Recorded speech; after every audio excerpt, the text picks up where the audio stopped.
pada farmakologi pediatrik ya. Jadi kita akan membahas prinsip-prinsip pemberian obat pada bayi dan anak. Jadi mungkin sedikit berbeda dari yang di jadwal. Kalau yang di jadwal itu ada salah apa ya? Pengaturan dosis saja ya. Nah, kalau pengaturan dosis itu sebenarnya gampang banget ya. Jadi hanya 5 menit disampaikan aja udah selesai gitu. Jadi nggak bisa hanya itu aja. Jadi mungkin dalam waktu 100 menit harus disampaikan juga hal-hal lain yang lebih substansial. Ya, jadi kalau kita bicara farmakologi di bidang pediatri, sebenarnya kalau di buku-buku teks itu ya farmakologi ada juga terapi obat di masa kehamilan, karena ini juga ada hubungannya juga nanti dengan bayi ya. Meskipun sebenarnya yang di atas ini mungkin lebih pas kalau masuknya itu farmakologi di bidang oksigen ya. Tapi nggak apa-apa karena nggak ada tempat di blok oksigen, jadi masuknya di sini sekalian. Ya. Jadi mungkin nanti dibedakan pemberian atau terapi obat di masa kehamilan dan terapi obat pada bayi dan anak. Ya, anak itu nanti usianya bisa sampai 16 atau 17 tahun. Kemudian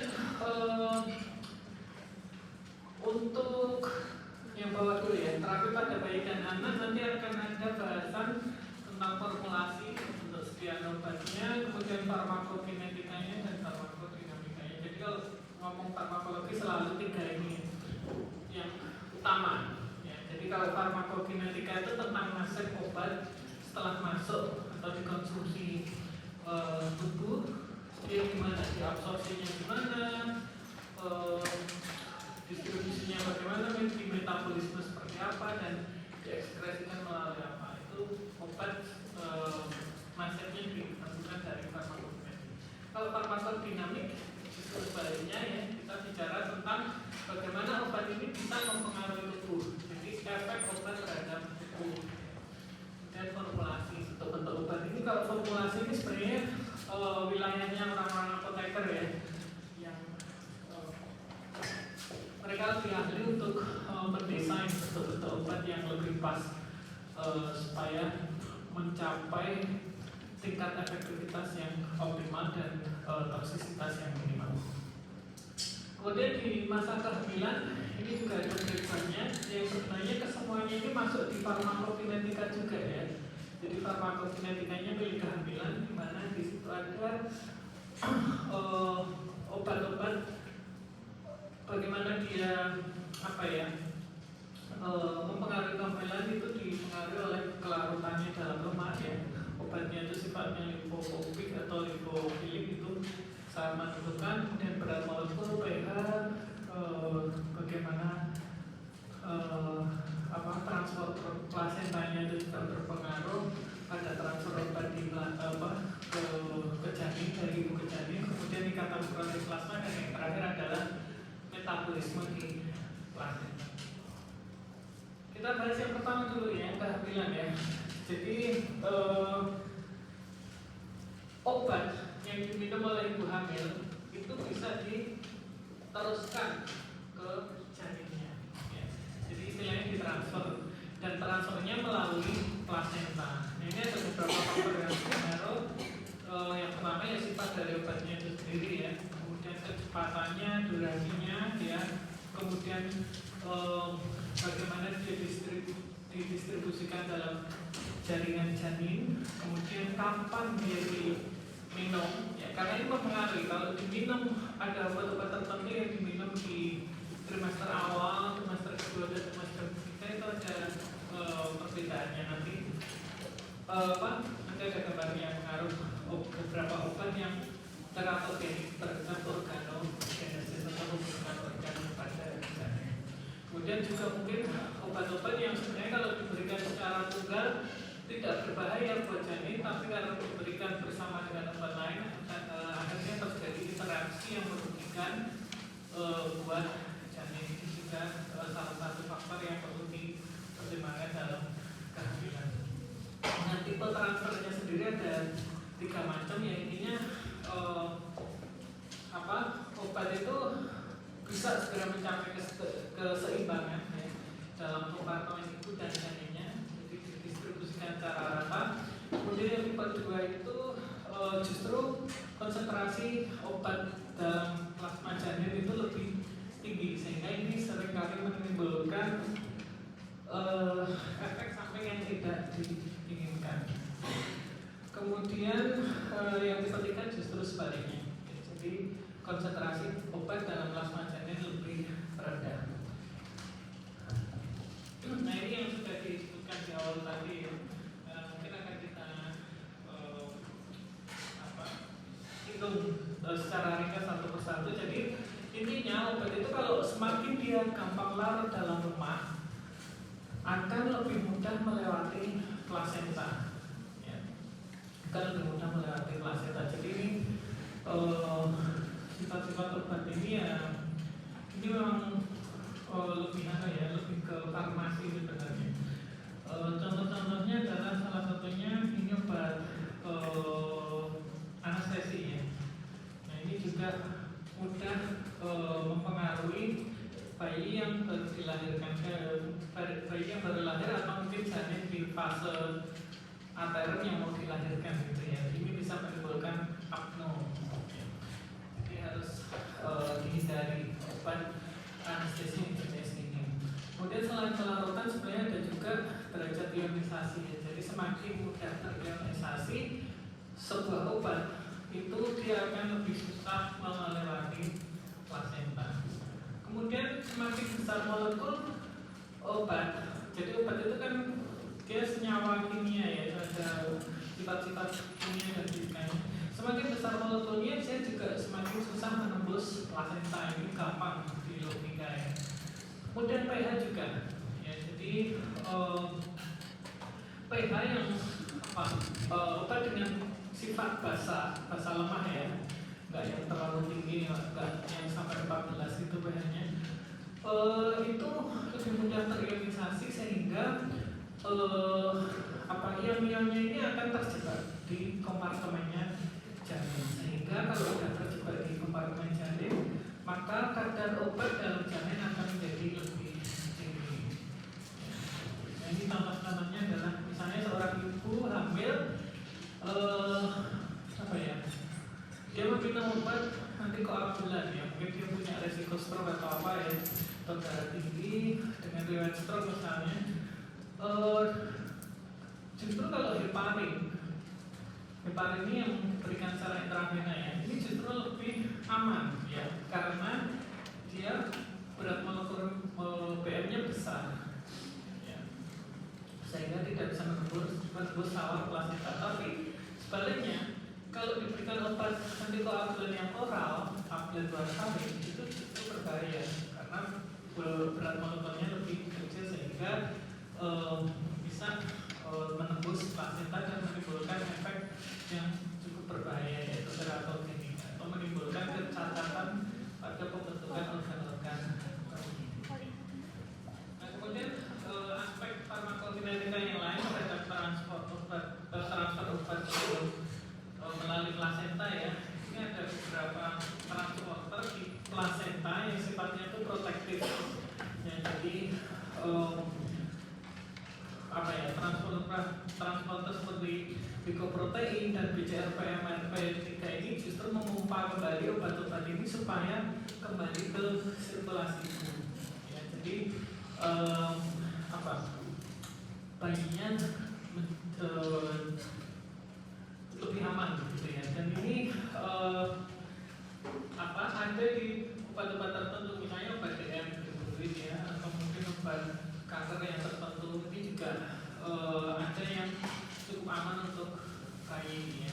Jadi memang sebagian besar memang menimbulkan efek samping sebenarnya kalau obat-obat yang berat seperti ini, tetapi tetap ada sebagian kecil obat yang cukup aman diberikan pada janin ya. Jadi tergantung sekali lagi pada transporter di plasentanya. Kemudian ikatan protein plasma ini juga penting ya. Jadi obat kalau sudah masuk ke dalam tubuh itu tuh kalau memang ada makanan yang sudah mendahului masuk dalam tubuh, makanan itu kan banyak mengandung proteinnya. Itu sebagian obat itu akan berkaitan dengan protein tadi. Ya, bisa dari makanan atau bisa juga dari protein lain yang sudah telah berada dalam tubuh. Nah, obat yang berkaitan dengan protein tadi akan kehilangan efek farmakologisnya. Jadi yang awalnya katakanlah dosis 500 mg ya, itu nanti kalau diminum setelah makan itu yang memberikan efek terapeutik atau efek farmakologinya tidak sampai segitu. Jadi obat bebas atau obat yang tidak terikat dengan protein dari makanan itu lebih sedikit dari dosis yang diminum. Itu juga akan membuat lebih aman ya. Tapi di satu sisi kalau makanannya terlalu banyak, kemudian dia berikatan terlalu banyak juga dengan obatnya ini juga akan kehilangan efek terapeutiknya.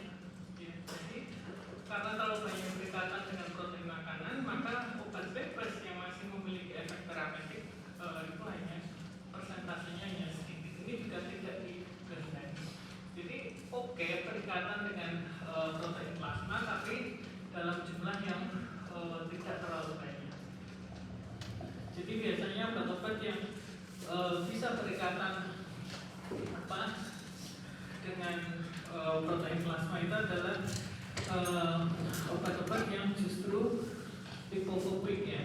Jadi kalau yang lipofobik tidak akan banyak terpengaruh dengan ikatan protein plasma. Nah, ini mungkin visualisasinya ya. Jadi begitu obat ini masuk ke sirkulasi tubuh, ya, ada yang terikat dengan protein.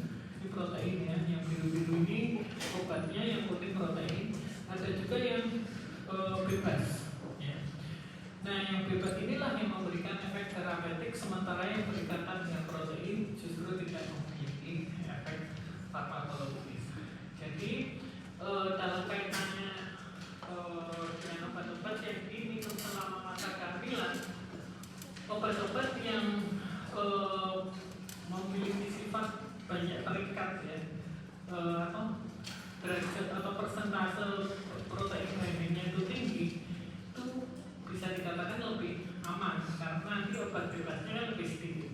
Ya, jadi di satu sisi memang ya efek terapeutiknya mungkin berkurang, ya, tetapi juga di satu sisi bayi tidak, janin yang dikandung tidak terlalu banyak terpapar oleh efek obat tersebut.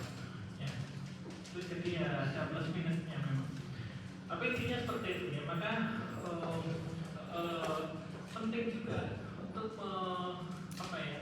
mengedukasi ibu ya, supaya tidak sembarangan meminum obat tanpa makan lebih dahulu, karena kalau tanpa makanan berarti dia itu bebas nanti di dalam sirkulasi. Jadi dosisnya besar, nanti melewati plasenta juga masih dalam konsentrasi yang tinggi ya, belum tentu janinnya kuat. Jadi untuk lebih amannya memang sebagian besar obat itu diminum setelah makan. Ya. Nah, kemudian yang terakhir yang faktor farmakokinetik yang penting dalam masa kehamilan ya, bahwa ada dua mekanisme yang melindungi janin dari obat-obatan yang beredar dalam sirkulasi. Yang pertama adalah plasenta. Plasenta itu dia merupakan sawar atau barrier yang sifatnya semi permeable. Jadi bisa ditembus, tapi ya tidak yang begitu mudah ditembus gitu aja. Cukup selektif itu. Dan plasenta ini juga menjadi tempat metabolisme beberapa obat. Ya, jadi kalau obat tidak dimetabolisme, itu berarti dia benar-benar katakanlah hampir 100% ya, itu konsentrasinya atau efek terapeutiknya setinggi dosis awal. Tetapi kalau sudah dimetabolisme di hepar, mungkin akan sekian persennya terdegradasi atau dirusak oleh hepar, sehingga sehingga nanti menyisakan apa namanya benar-benar senyawa yang aktif saja, yang tinggal sekian persen. Ya, sisanya adalah metabolit yang tidak aktif yang siap diekspresikan nanti ya lewat renal atau lewat jalan yang lain. Ya, jadi fungsi hepar itu adalah salah satunya adalah untuk mengurangi yaitu tadi yang degradasi efek yang terlalu kuat dari obat. Kemudian selain plasenta ada juga vena umbilicalis. Ini juga sebenarnya masih ada hubungannya dengan plasenta ya. Jadi vena umbilicalis ini merupakan jalan masuk ya obat dari sirkulasi ibu ke janin ya. Dan apa namanya sekitar 50% ya aliran darah dari vena umbilicalis ini akan masuk langsung ke hepar janin ya. Jadi vena umbilicalis dari plasenta masuk ke hepar janin kemudian sisa-sisa obat yang lewat sisa-sisa obatnya tadi ya dari berarti sekitar 50% itu hanya lewat aja, numpang lewat ya, tetapi tidak masuk sampai ke hepatositnya. Kemudian obat yang masuk hepar janin tadi akan mengalami metabolisme parsial. Jadi sekali lagi ini juga fungsi protektif dari vena umbilicalis. Jadi supaya obatnya tidak terlalu utuh ya ketika masuk ke sirkulasi janin. Ya, jadi itu mekanisme biologis yang luar biasa sebenarnya. Kemudian vena umbilicalis ini juga apa namanya, misalnya ada obat ya yang masuk ke arteri, sekarang arteri ya bukan vena, ini akan didorong kembali oleh vena umbilicalisnya supaya masuk kembali kembali ke plasenta, kembali ke sirkulasi. Jadi vena umbilicalis dan plasenta ini sangat berperan besar untuk memproteksi janin dari obat-obat yang diminum oleh ibu. Ya, jadi sebagian besar transfer obat dari ibu ke janin itu mekanismenya adalah difusi. Ya, jadi cuma perbedaan gradien itu aja ya. Selama ada perbedaan gradien dia akan atau konsentrasi ya, dia akan mengalir dari yang konsentrasi tinggi ke rendah. Jadi kalau kompartemen ibu itu konsentrasi obatnya masih lebih tinggi plasma ibu, maka dia akan terus mengalirkan ke kompartemen atau plasma janin sampai tercapai kesetimbangan. Tapi ada juga mekanisme transfer lain ya, misalnya pinositosis, transfer dan seterusnya. Itu tentang aspek farmakodinamikanya dalam kehamilan. Nah sekarang kalau kita bicara tentang aspek farmakodinamikanya, kita bicara tentang efek. Ya. Ini efek ada 4 ya, selama kehamilan. Yang pertama pada ibu hamilnya itu sendiri, yang kedua pada janinnya. Ya. Nah kalau efeknya bagus, itu berarti efek terapeutik pada janinnya. Tapi kalau yang dua yang bawah ini kan merugikan buat janin. Itu ada namanya efek toksik dan efek terapeutik. Jadi dua ini harus dibedakan. Ya. Jadi kalau toksik itu mungkin merusak ini ya,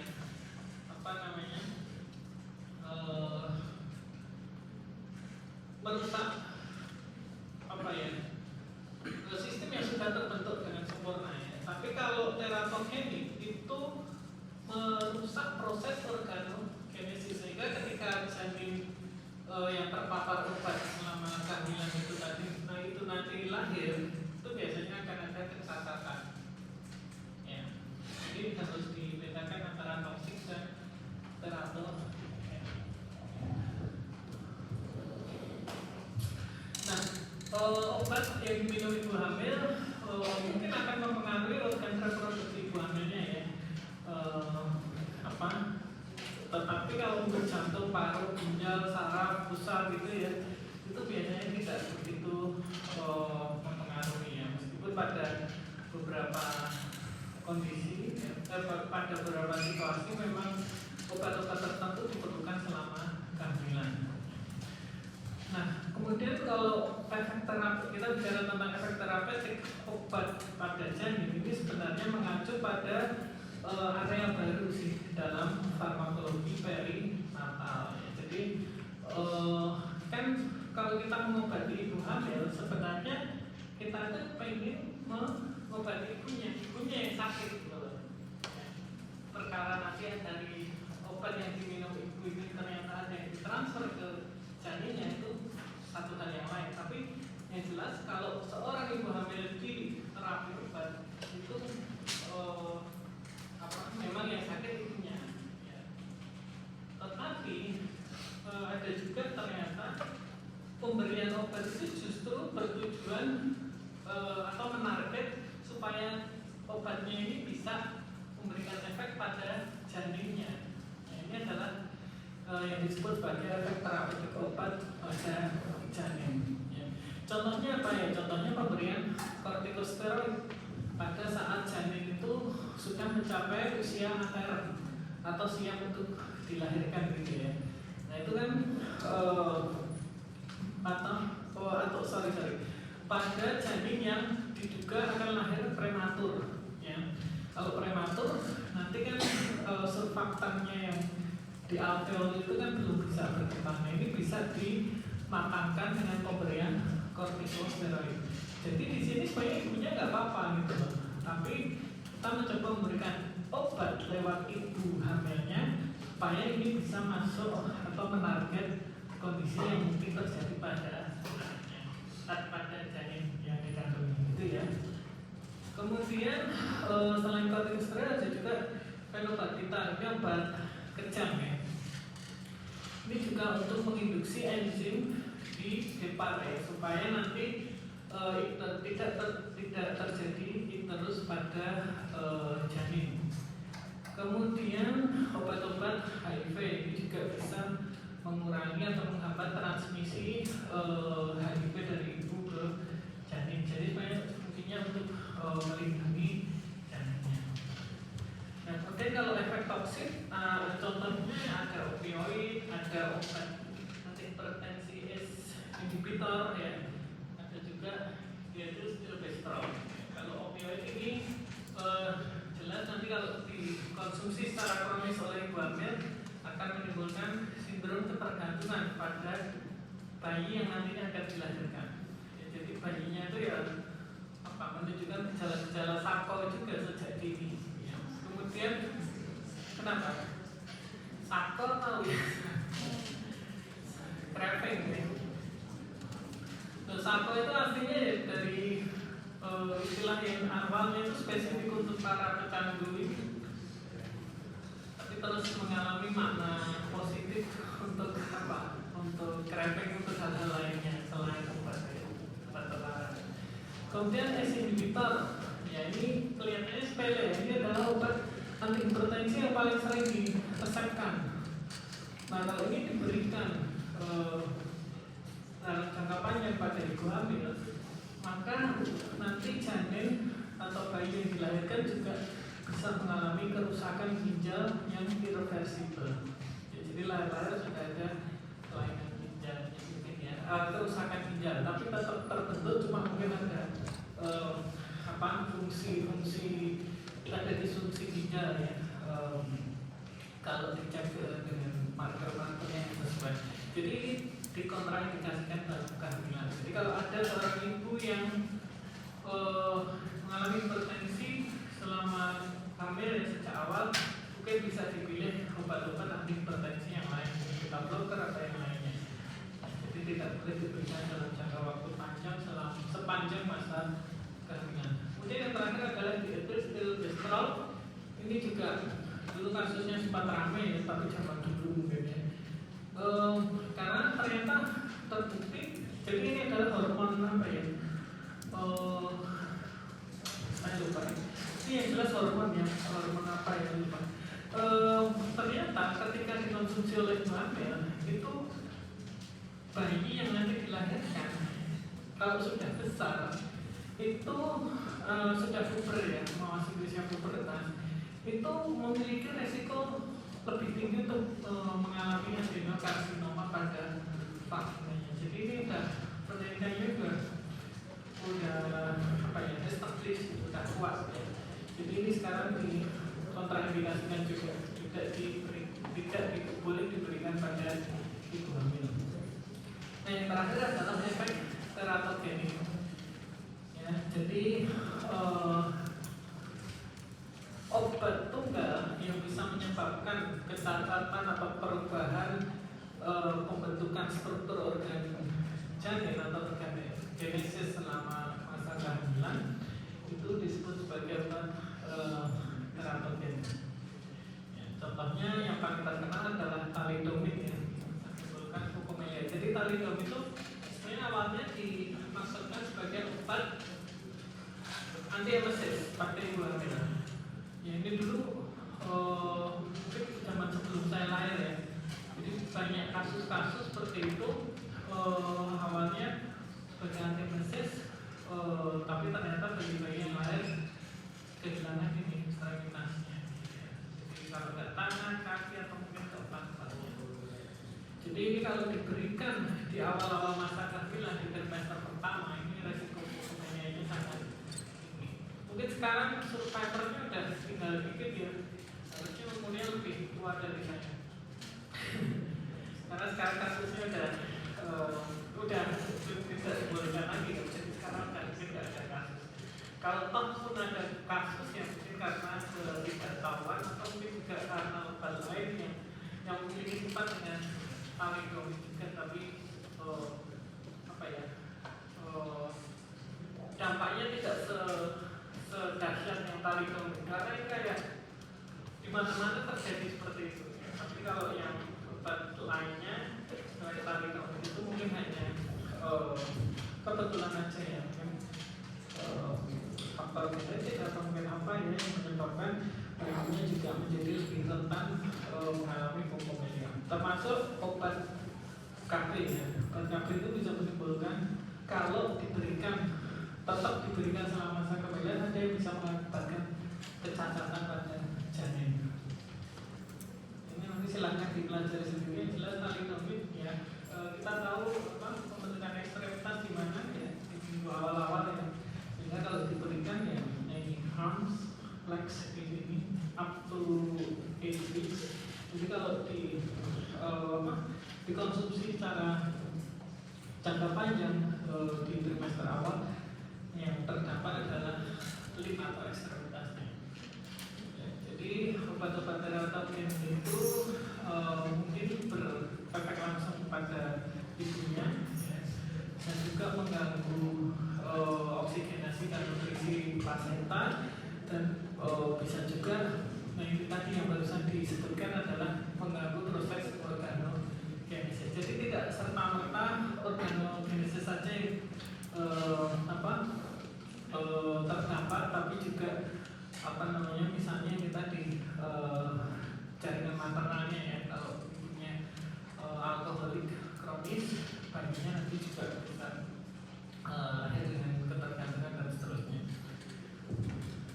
Nah ini saya ingin menggarisbawahi ini ya, karena sekarang skincare kan trending banget.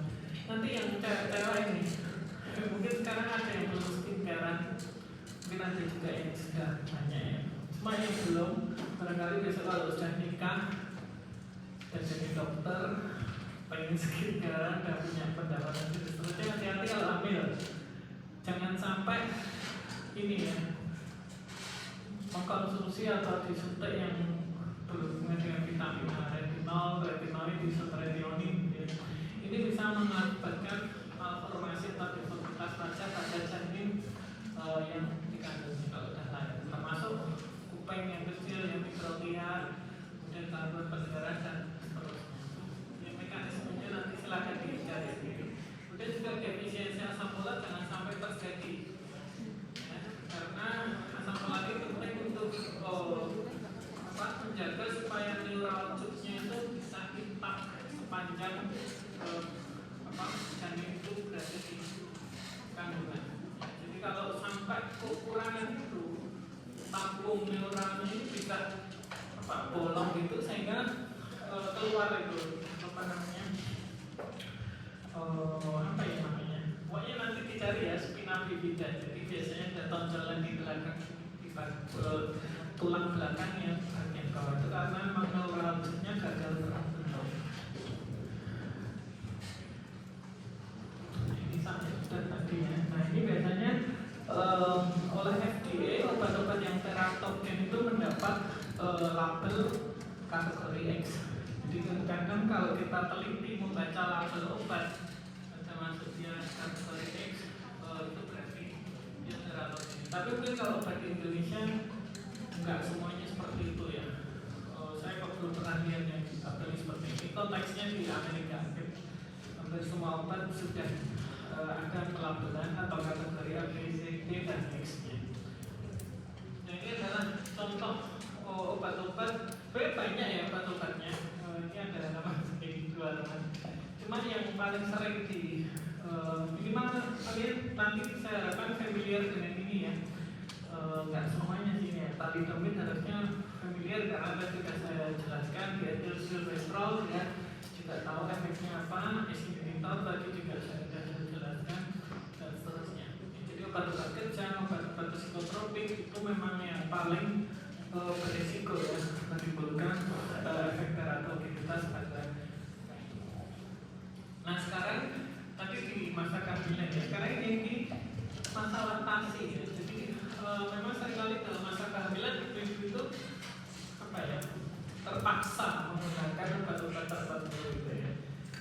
Dan untungnya sebagian besar itu cukup aman dikonsumsi selama masa menyusui. Dan mekanismenya kalau obat-obat apa yang dikonsumsi ibu menyusui itu bagaimana dia bisa melewati apa ASI ya, keluar dari ASI itu juga sama sih sebenarnya tadi ya. Kalau waktu kehamilan kan difusi pasif ya ke plasenta, ini juga difusi pasif ke ASI ya. Jadi faktor-faktor yang mempengaruhi juga mirip.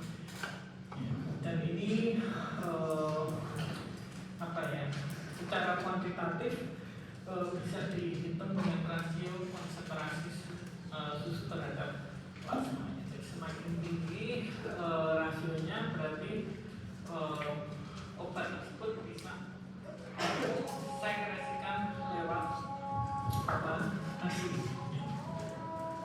Nah ini juga contoh-contoh obatnya ini saya ambil yang terpenting-penting saja, kalau mau lengkapnya seperti ini. Ya, jadi mungkin yang bisa di orang medikal ya pamiroin tetrasiklik ini diantara yang apa ya, efeknya itu paling terkenal. Nantikan dulu ya daripada kesalahan.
kita lanjutkan ya. Jadi tadi sudah cukup untuk yang terapi obat dalam masa kehamilan dan laktasi. Sekarang kita mungkin pada terapi obat langsung pada bayi dan anak. Jadi jadi inti dari perkuliahan kita ya. Jadi sebelum bicara lebih dalam lagi mesti disepakati dulu bahwa anak-anak itu ada beberapa fase ya. Termasuk nanti remaja sampai usia 16 atau ada juga yang bilang 17 itu masih termasuk anak-anak. Jadi kalau ditawarkan yang lahirnya kurang dari 37 minggu bisa kita klasifikasikan sebagai bayi prematur. Kemudian yang umurnya kalau yang sudah lahir sampai 1 bulan itu neonatus ya. Kalau sudah sampai 1 tahun baru kita anggap bayi. Kemudian anak-anak itu umurnya 1 sampai 11. Dan selepas dia SD sampai nanti SMA pertengahan ya, dia masuk di masa remaja. Nah mungkin fokusnya kita di sini ya.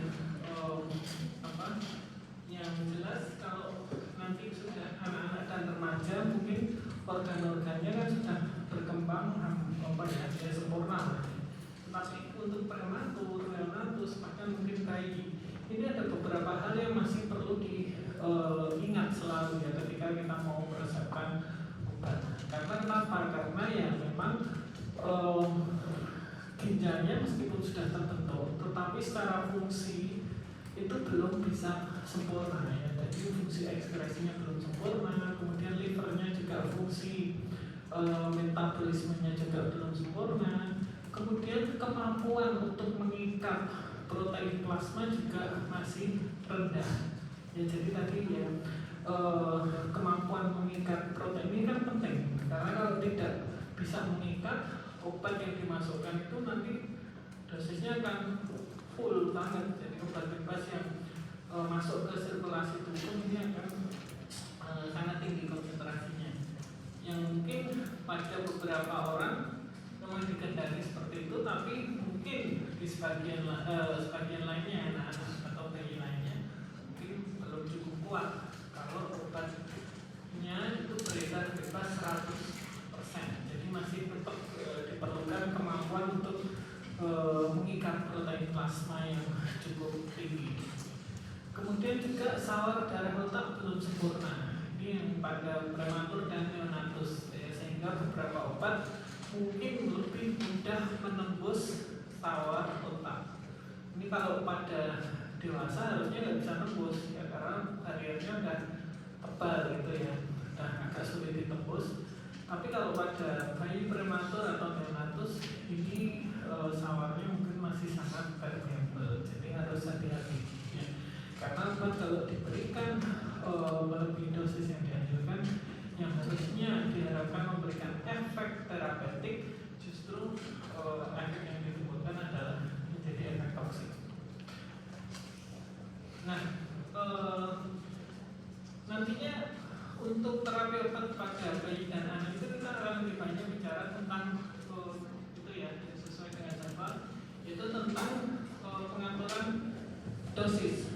Ya. Pengaturan dosis itu dosing itu menjadi isu utama, isu sentral dalam farmakokinetika. Karena hubungannya dengan absorpsi, distribusi, metabolisme dan jadi memang harus disesuaikan dosisnya. Ya. Kalau kemampuan sekresinya misalnya turun, ya dosisnya harus disesuaikan. Metabolismenya kemampuannya belum sempurna atau turun, ya dosisnya harus disesuaikan dan seterusnya. Nah, permasalahannya selama ini ya obat-obat yang dikembangkan itu tuh selalu tematnya kan clinical trial ya. Itu tuh selalu melibatkan orang dewasa dan cenderung ya mengeksklusikan golongan-golongan yang rentan, misalnya ibu hamil, orang tua dan anak-anak. Itu hampir di clinical trial manapun biasanya dieksklusikan. Ya, itu bagian dari etik juga sih sebenarnya. Ya. Jadi repotnya pada akhirnya untuk pengaturan dosis ini menjadi sulit gitu, karena selalu diuji cobakan pada orang dewasa, sehingga untuk bisa merekomendasikan dosis yang tepat pada bayi dan anak itu diperlukan pendekatan itu tadi farmakokinetik, dinamika, formulasinya. Dan nanti ada beberapa prinsip pengaturan dosis yang bisa kita pakai ya. Cuma dari beberapa itu sebenarnya tidak ada satupun yang dianggap menjadi gold standard. Jadi boleh pakai manapun ya. Semua sepanjang ada dasar ilmiahnya bisa dijustifikasi.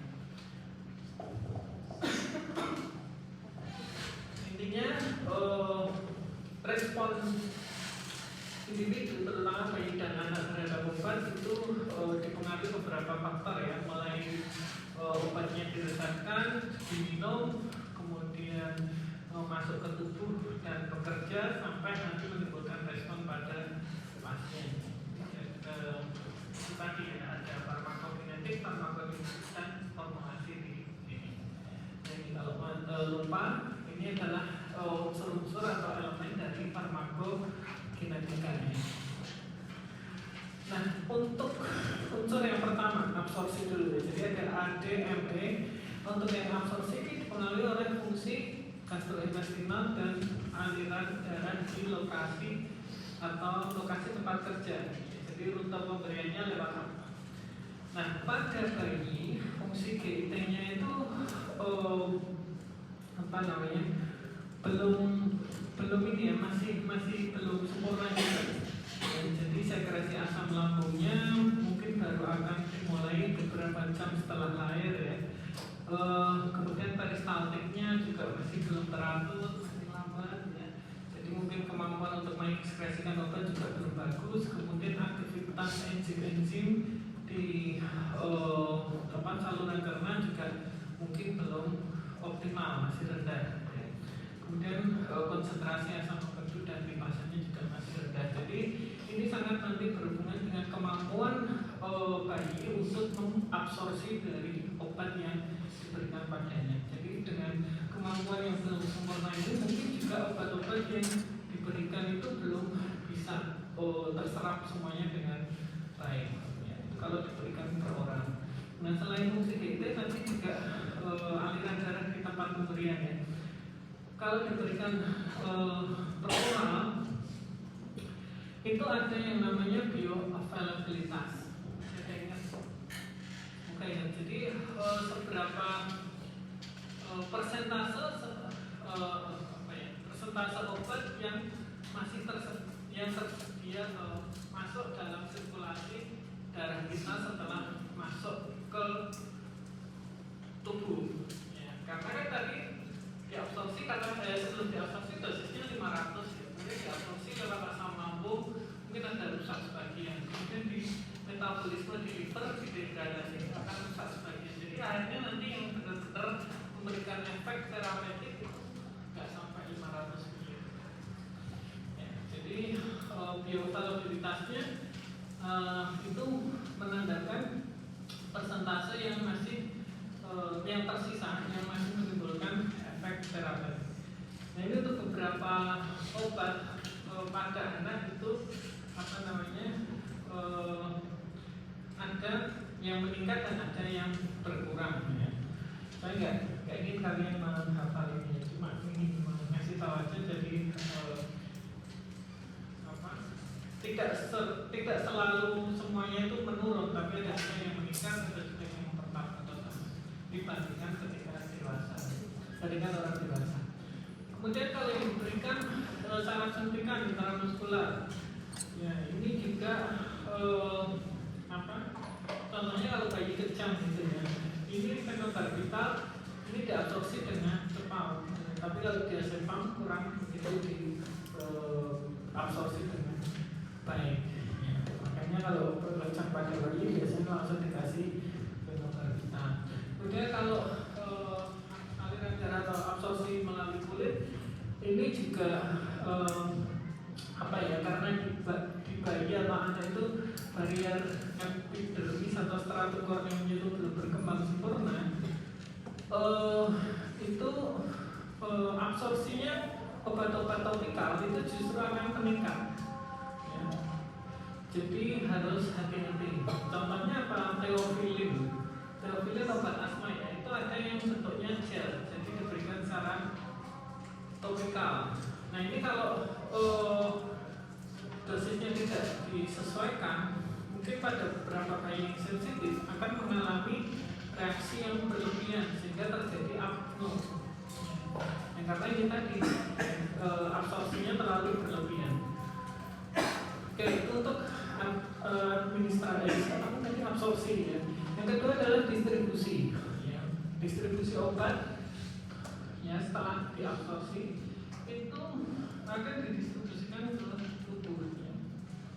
Nah, ini tergantung dari volume distribusi dan ikatan proteinnya. Ikatan protein tadi yang sudah disebutkan, kalau dia banyak nempel dengan protein, itu udah efek terapeutiknya hilang. Jadi yang tersisa adalah obat-obat bebas yang tidak berikatan dengan protein. Itulah yang didistribusikan. Kemudian juga volume distribusi. Jadi pada neonatus atau bayi ini akan terus berubah volume distribusi ini ya. Jadi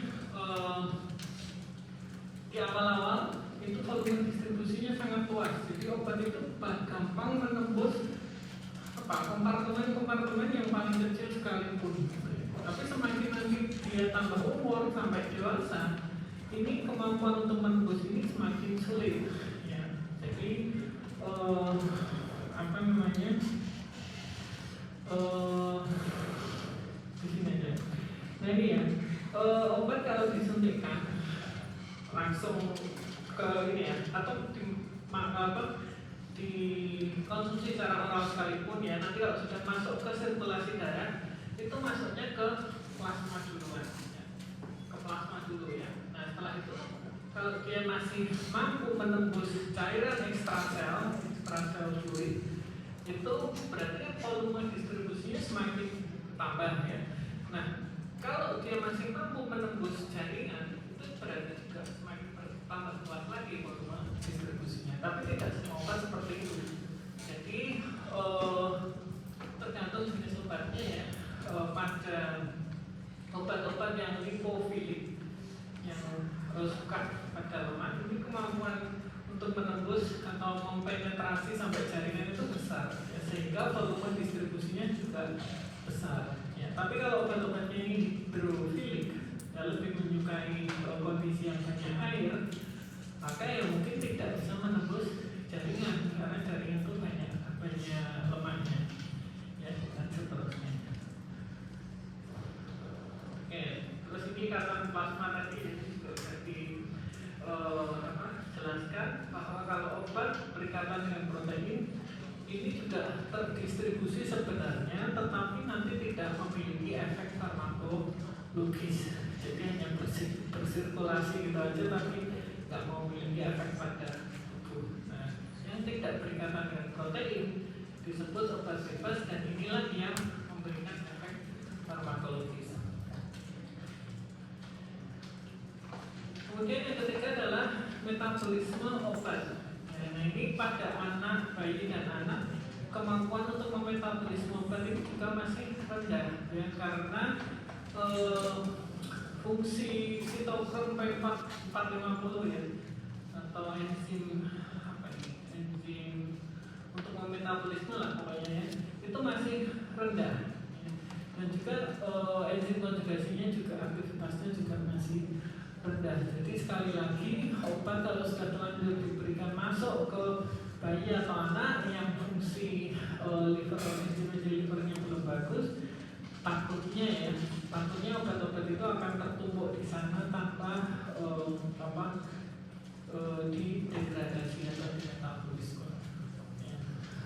Selanjutnya yang mungkin bisa merusak hepar juga. Yang ditakutkan kan sebenarnya itu. Dosis terlalu tinggi merusak hepar yang belum sempurna, dan akibatnya ya membahayakan bayi atau anak tersebut. Nah, efek dari liver yang belum sempurna ini, fungsi liver yang belum sempurna ini menyebabkan obat-obat yang masuk itu menjadi lambat dikeluarkan dari tubuh, karena semakin cepat obat di metabolisme oleh liver, semakin dia didegradasi, dirusak jadi partikel yang lebih kecil, itu semakin mudah diekspresikan ya. Tetapi karena tadi fungsi metabolisme livernya belum bagus, maka menjadi lama kalau mau disekresikan ya, nunggu dulu ini sampai bisa di metabolisme. Jadi clearance obat menjadi lambat atau sekresi obat menjadi lambat. Yang kedua adalah waktu paruhnya memanjang. Waktu paruh itu waktu yang diperlukan oleh obat ya, agar 50% dosis atau kadarnya itu memberikan efek. Ini karena biasanya kalau sudah di metabolisme ya, dia langsung 50%-nya bisa memberikan efek. Tapi karena metabolismenya sekali lagi lambat, maka efeknya ini juga lambat. Jadi waktu paruhnya memanjang. Ya ini contoh-contoh aja, nggak usah dihafal ya. Mungkin untuk memahami aja ya, bahwa pada prematur, bayi yang cukup bulan dan bayi normal ada apa namanya perpanjangan ini ya, waktu perpanjangan apa namanya ini ya, waktu paruhnya semakin panjang ketika bayi itu masih prematur ya. Ini semuanya di sini jauh lebih besar angkanya dibandingkan yang term ataupun pada bayi. Nah yang terakhir adalah ekskresi obat.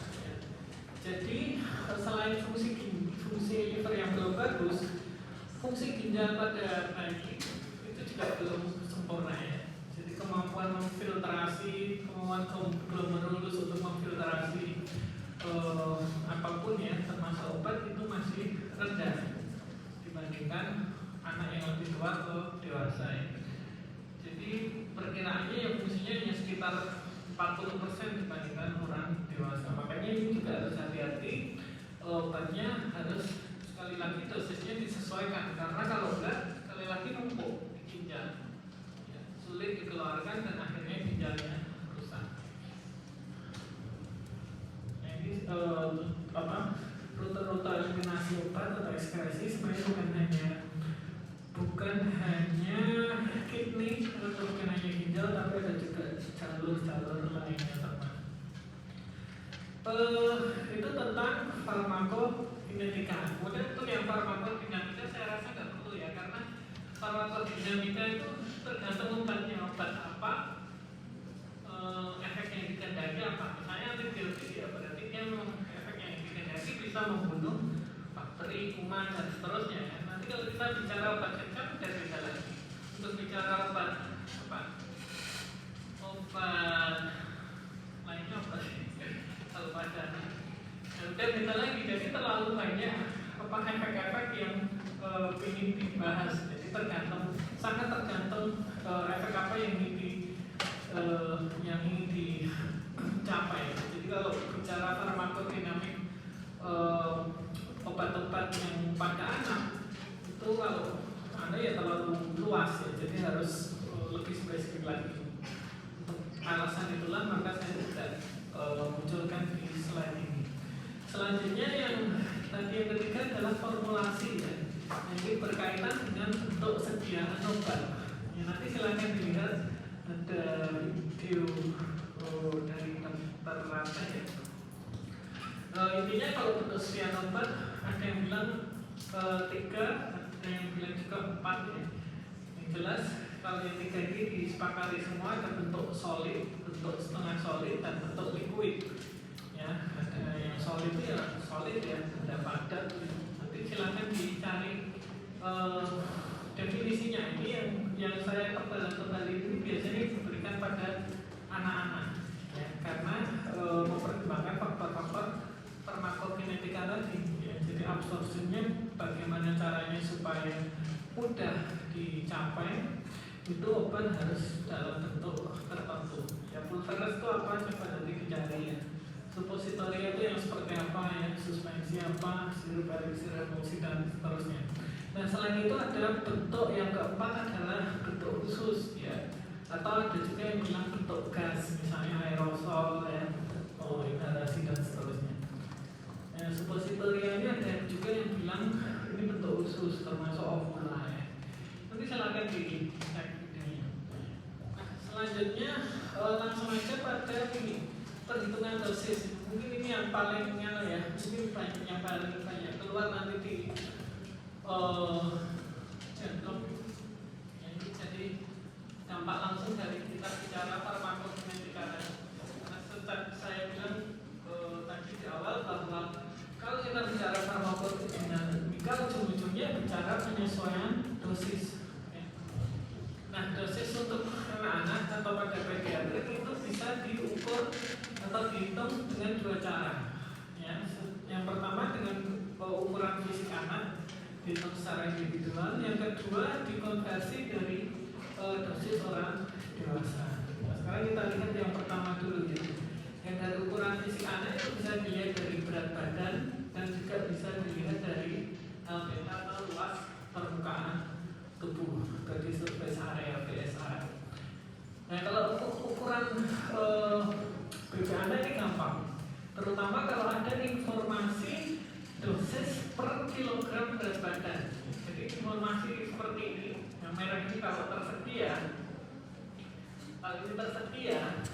maka kita sangat mudah sekali menentukan katakanlah amoxicillin untuk anak 2 tahun BB-nya 10. Oh, kalau 10 ya karena per kilogram berat badannya itu dibutuhkan 10 sampai 25 kali pemberian. Berarti dosisnya ya tinggal dikalikan 10 aja, 100 sampai 250 tiap kali pemberian, tiap 6 sampai 8 jam. Jadi kalau kita bicara per hari, ya tinggal dikalikan berapa? 3 atau 4 kali. Ini tergantung soalnya. Tergantung soalnya kita akan saya modifikasi dari sini. Dan ini sangat bisa di-relate ya. Kalau pada orang dewasa sekali minum amoxicillin 500 mg. Ya, ini anak 2 tahun ya 100 sekitar 1/5-nya ya. Karena berat badannya sudah 10 tahun, 10 kilo. Kemudian yang kedua adalah dengan ukuran luas permukaan tubuh atau LPT anak. Ini ada yang namanya rumus Crawford-Perry-Rock. Ya, jadi hitungannya seperti ini. Ini juga ada ceritanya ada kenapa ada 1,73, tapi saya skip aja ya karena kalau banyak angka matematisnya.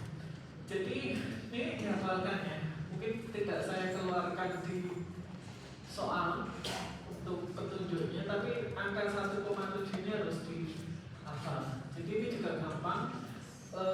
Intinya tinggal LPT anak dibagi dulu dengan konstanta 1,73 ini dikalikan dosis dewasa. Jadi ini adalah sebuah konstanta, makanya tetap seperti ini. Nah, ini contohnya obat untuk leukemia ya, anti cancer ini methotrexate. Ketahui Pak, dosis pada orang dewasa 15 mili per meter persegi luas permukaan tubuh per minggu. Nah, kalau seorang anak LPT-nya 1,2 ya berarti tinggal dimasukkan aja 1,2 dimasukkan ke sini dibagi 1,3 dikalikan 15 ya, jadi nanti dapatnya seperti ini. Itu ya. Kali nggak boleh bawa kalkulator ya. Mungkin nanti kalau saya bikin soal saya carikan angka yang mudah. Oke, jadi selain rumus ini sebenarnya ada juga tabel-tabel yang sudah dibuat para ahli ya, ini untuk memudahkan. Tapi ya mungkin kalau kita di klinik mungkin tidak ada tabel yang seperti ini ya. Oke, kemudian yang cara yang kedua yaitu mengkonversi dari dosis dewasa. Ini ada beberapa rumus juga dan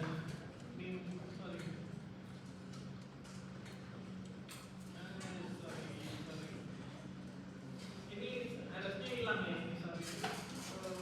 Saya perbaiki ya slide-nya. Jadi ada 5 rumus. Yang 3 yang pertama itu adalah berdasar umur.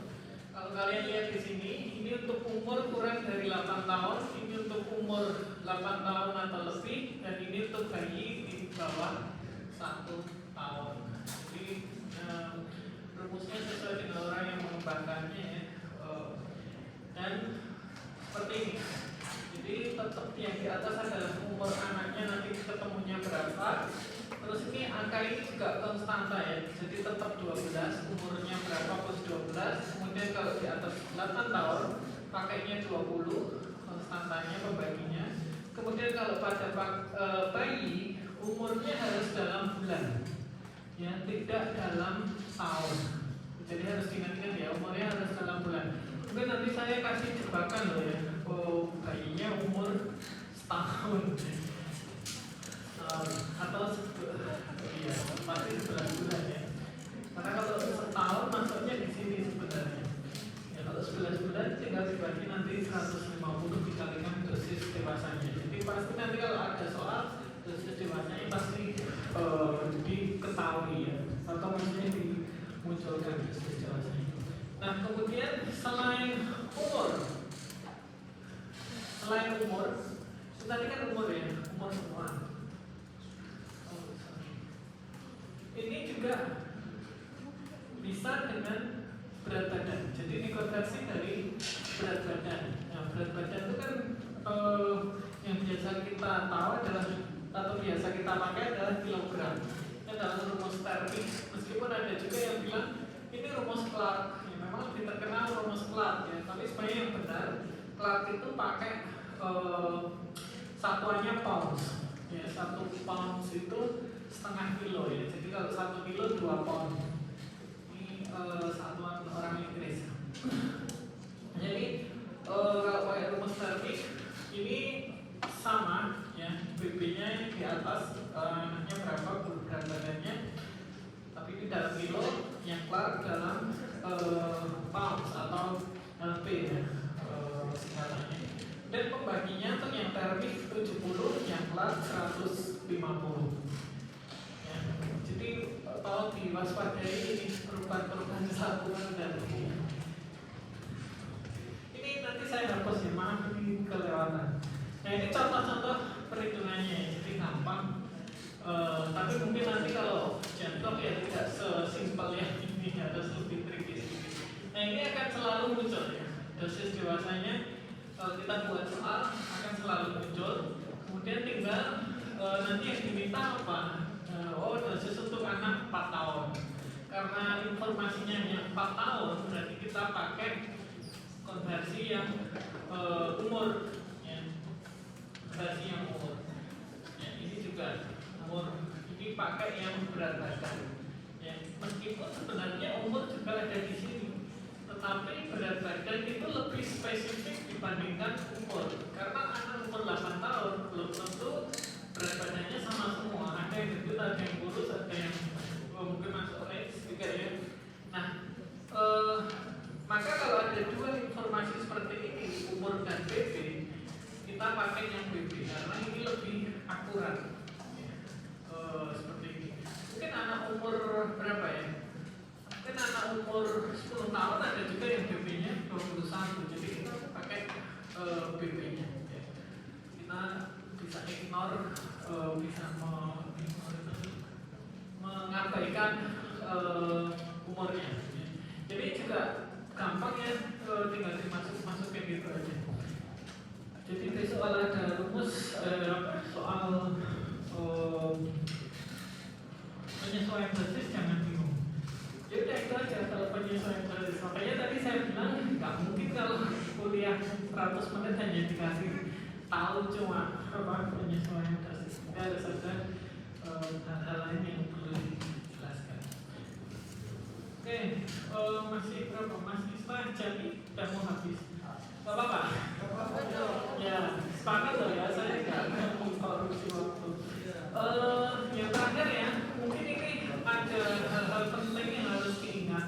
Ketika kita meresepkan, menuliskan resep pada anak, kita tidak hanya bisa berhenti pada menuliskan resep ngasih ke ibunya, jadi atau orang tuanya.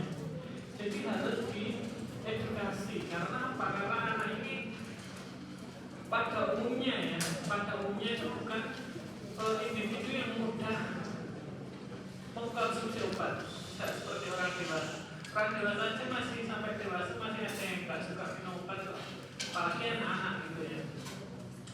Anak pasti kondisi sakit, kemudian rasa obat sebagian besar pahit, ya. Kemudian bentuk sediaannya mungkin tidak semuanya cair, tidak semuanya mudah ditelan misalnya, itu akan menjadikan isu pemberian obat pada anak ini menjadi sedikit kompleks dibandingkan pada orang dewasa. Jadi ada kepatuhan yang harus kita kawal, ya. Yang harus kita kawal dan kita ingat bahwa harus kita ingat selalu bahwa inilah faktor terpenting, ya. Faktor terakhir dan terpenting dalam persiapan obat pada anak. Apa gunanya hanya nulis resep tapi orang tuanya nggak telaten meminumkan obat misalnya, ya. Orang tuanya nggak telaten mengingatkan atau mengawasi dan seterusnya. Jadi ketaatan mitra terapi terutama orang tuanya dan persetujuan ini sangat penting. Termasuk tadi efek-efek samping juga harus dijelaskan, ya. Kalau obat tidak selesai, konsekuensinya apa? Ulang dari awal, misalnya obat TB, ya. Kalau anak-anak kan banyak kasus flex atau TB itu. Kemudian kalau dimuntahkan bagaimana? Karena sering banget itu muntah kasih obat oral. Terus ini yang benar-benar kita harus ekstra, ya. Terutama nanti kalau ada yang berniat menjadi spesialis anak, jadi siap-siap sabar menjelaskan ke orang tuanya, mengedukasi masalah obat ini, terutama bagi yang pertama kali datang berobat. Tapi kalau yang sudah kontrol mungkin udah enak, ya, nggak perlu edukasi ulang. Jadi harus dipastikan bahwa mereka mengawal pemberian obat ini, meminumkan obatnya kepada anaknya, terutama yang masih bayi, ya, itu sesuai dengan petunjuk yang sudah diberikan. Karena apakah insiden ketidakpatuhan itu ya cukup tinggi, ya, diteliti di mana-mana bisa sampai 60%. Ini yang menjadikan pengobatan pada anak-anak ini cukup menantang.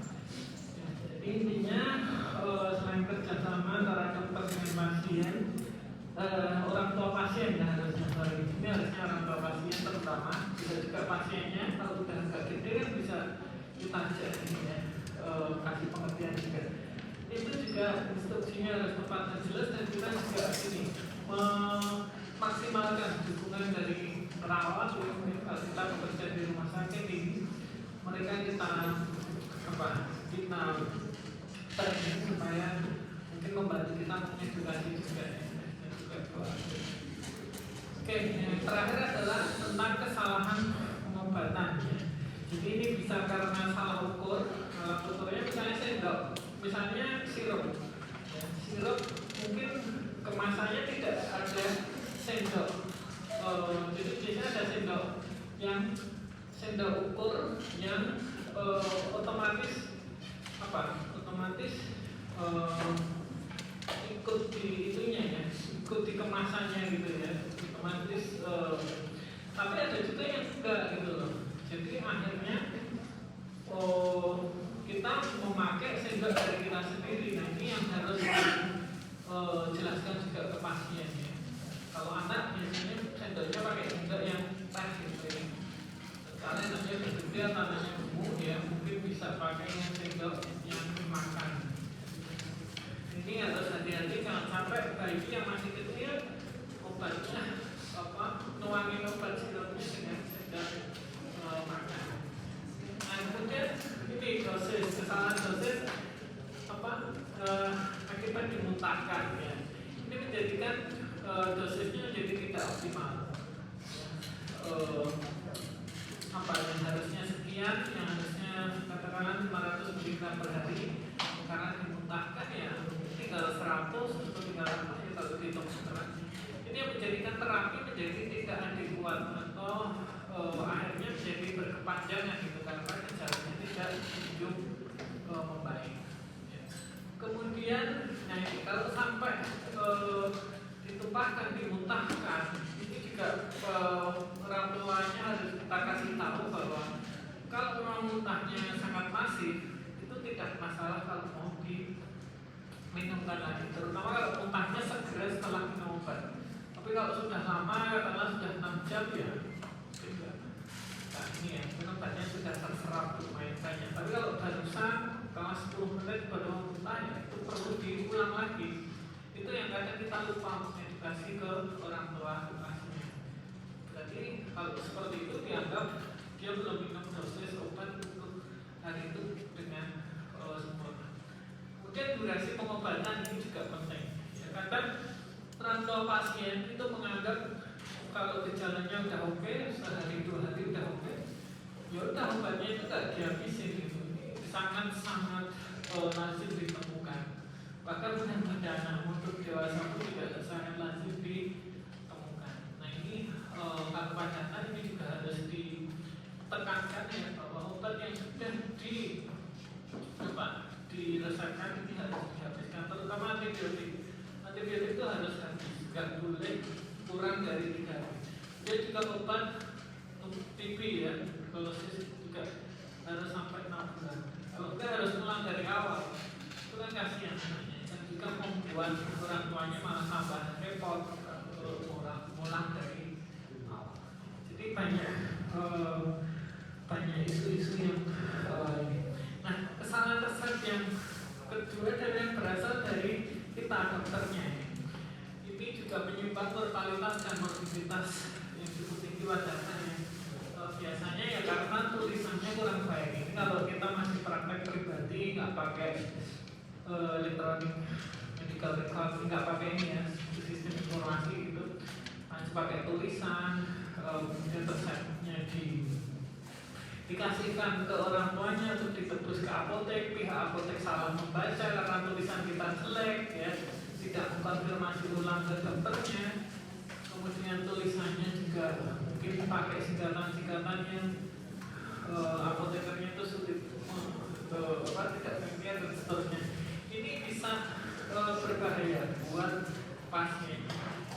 Jadi ini menjadi celah buat mereka yang mencari-cari kesempatan dalam kesempitan untuk maju dan ini menjadi sebuah tuntutan hukum. Jadi tolong hati-hati karena ini juga kalau kita sampai salah kita bisa terjerat kasus hukum. Gitu ya. Jadi ada banyak contoh sih untuk kasus-kasus penulisan pesan yang tidak bagus, yang salah dan seterusnya. Tapi semakin kesini ya, mungkin kalian besok juga kalau bekerja di rumah sakit itu mungkin sudah pakai electronic health record, jadi semuanya persiapan terus terusnya hasil lab, hasil pemeriksaan penunjuk sampai persiapan dan sebagainya semua sudah elektronik. Jadi seharusnya kesalahan penulisan obat, dosis dan lain-lain itu bisa diminimalisir seharusnya. Kecuali kalian memang tidak kompeten. Ya, salah memilih obat, salah memilih dosis, durasi dan seterusnya.